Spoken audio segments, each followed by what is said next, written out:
Hi all, welcome to this channel where we support you to navigate the journey of soul-led entrepreneurship. We discuss common challenges which entrepreneurs face and give you tools needed to overcome these so that you can flourish in your business.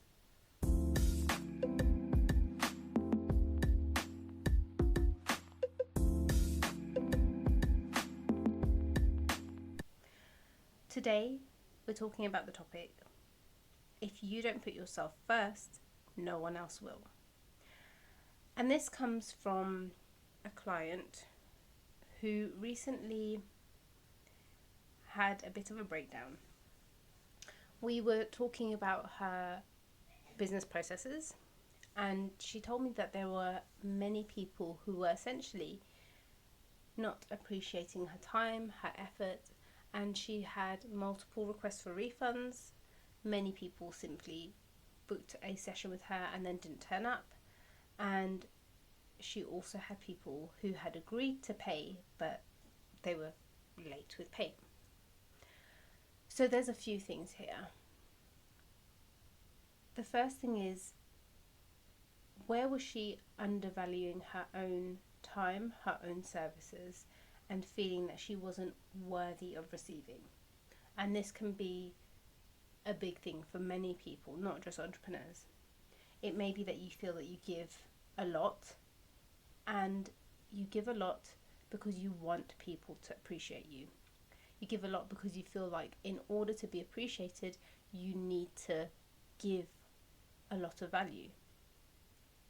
And the truth is, you are worthy. There's nothing that you need to do in order to be worthy. And I know that's contrary to what we're taught. We're taught that, in order to be a star pupil, you need to get 100% in your tests. You need to get all A's across the board. You need to work hard and prove your worth in order to be recognised. But that's just a system that has been created by humans to make us feel that we've always got to be working towards something. We've always got to be on a hamster wheel, essentially. So that was the first thing. Where is it that she was feeling unworthy of receiving? Like nothing that she ever done was good enough, or that people would not recognise her worth. The second thing is, where was she not valuing herself? Where did she feel that she was inferior to others, maybe? Where was she comparing herself to other coaches, other mentors that she had worked with or that she had seen online? Because somewhere she was reflecting back to her the ideas that she held. It could also be that she hadn't put boundaries in place to make sure that she was being valued. And as an entrepreneur, there are many ways that this can be done.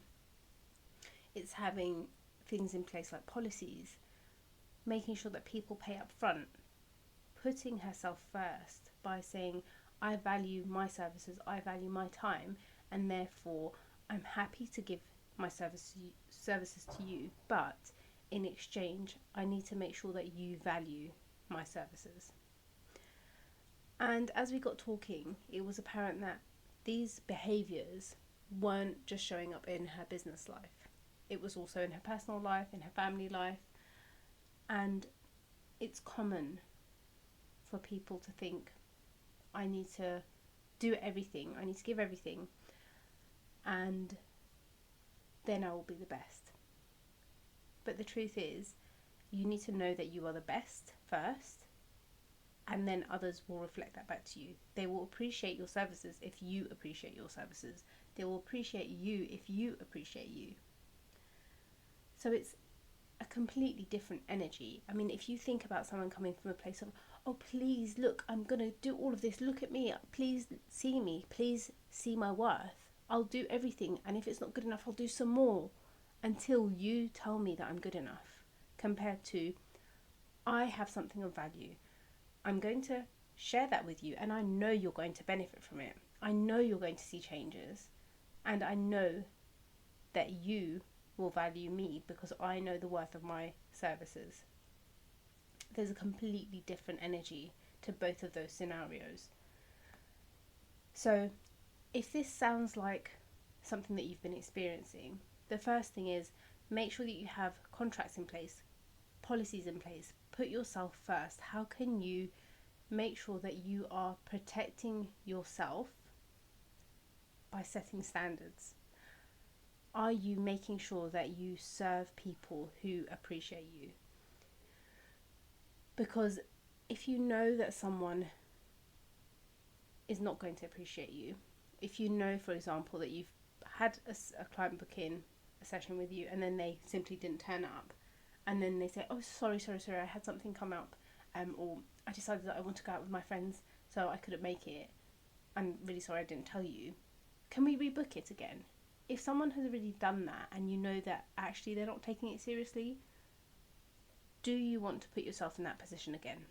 Or do you want to say, well, actually, it was only the first session that was complimentary. If you would like to book in again, then you're going to have to book a paid session. Those are the things that you can start doing to have boundaries in place, to make sure that others are respecting your time as well. Another thing that you can do is make sure you have a refund policy in place. If someone's benefited from a session, if you've given value to them and they simply come back and ask for a refund because they now want to buy something else and they don't really want to tap into another source of receiving, and they feel like the only way that they can book another course is by getting a refund back from something else, then make sure you've got a clear refund policy in place to make sure that they can't take from you.